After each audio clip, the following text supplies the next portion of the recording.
Sha-na-na-na-na-na-na-na, sha-na-na-na-na.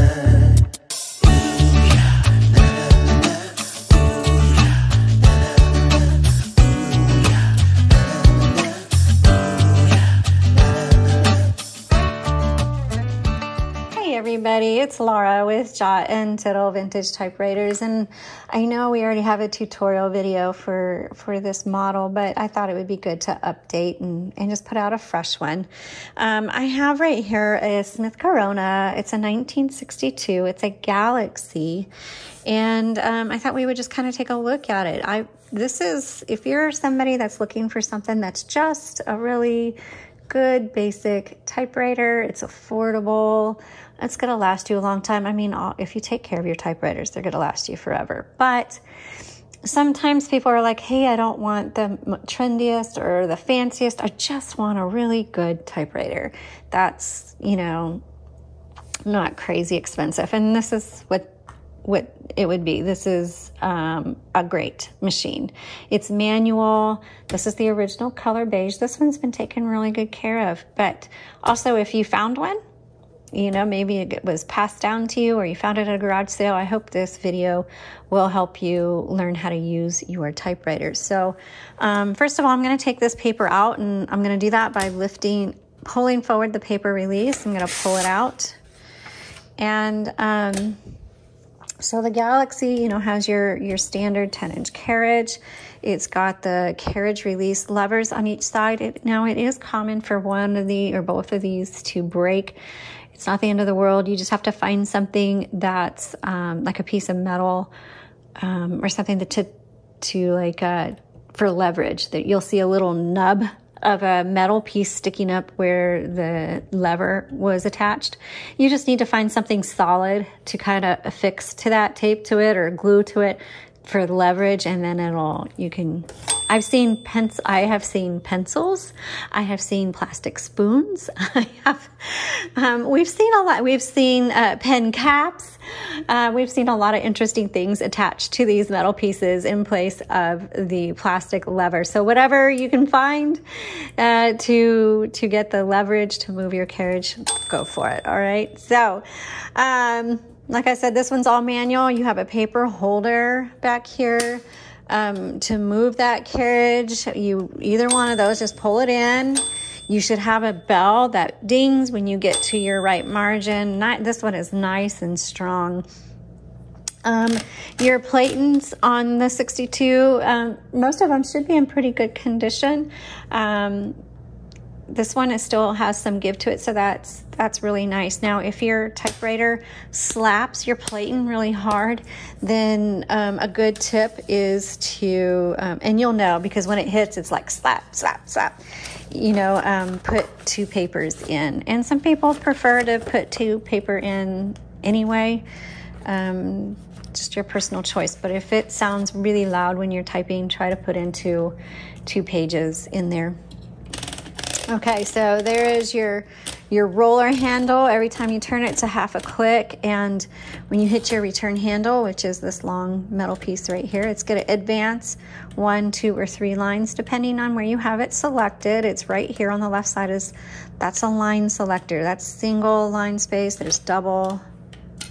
And there's triple. And people might think, why on earth would you want double or triple? Well, if you're typing a first draft, that double and triple comes in really handy for notes in there. Or maybe you like having that space. Okay, right here you've got a kind of a flat metal plate, and that's good for, you know, you've got your paper in there and you want to write notes, but that is where you're going to load your paper. So you just set your paper right here. You don't need to shove it down, you just set it and then turn that handle and it should catch it and pull it through. And if it takes a little bit to catch it or it's not pulling through well, then that's usually a sign that either when the plating's really hard or there's rollers underneath and they can get flattened from sitting over for so many years. And so those rollers would need to be replaced. And that's probably the biggest repair work that we do is, it's kind of replacing some of those rollers that are flat. But that's the issue if you're having trouble rolling your typewriter in. Or sometimes we have found that little torn pieces of paper get stuck in there and they kind of block, or dirt. And so sometimes you just have to work out whatever's in there. So this came out nice and even, but if it was crooked, I could just pull that paper release lever forward and then adjust it to where I want it, and voila. And make sure your paper goes underneath your bar. That keeps it held against the roller. Now I'm going to look on the inside, and before you open up the top of your typewriter, make sure your carriage is over to the left. If you don't, one, you're not going to get this open very easily, but two, the handle will scratch the top, and you don't want to do that. And it just pulls forward like that, super, super easy.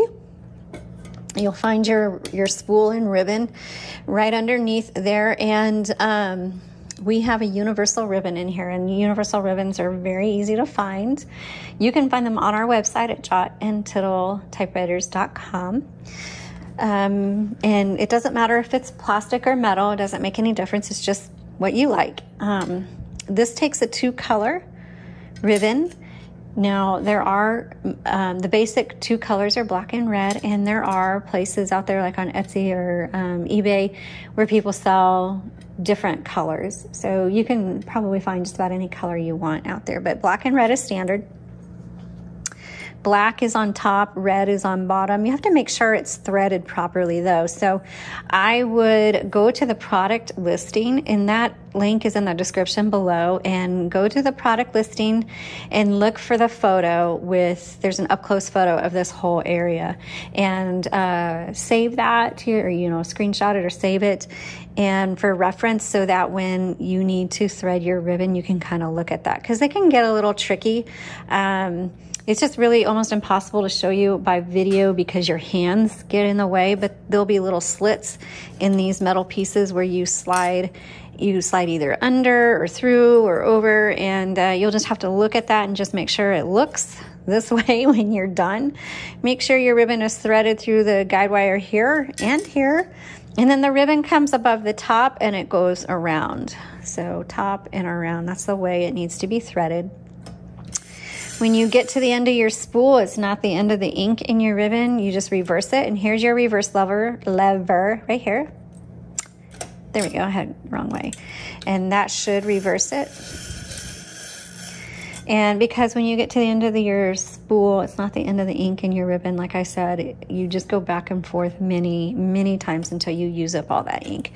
Your ribbon really should last you quite a while. Okay, so, and then some maintenance,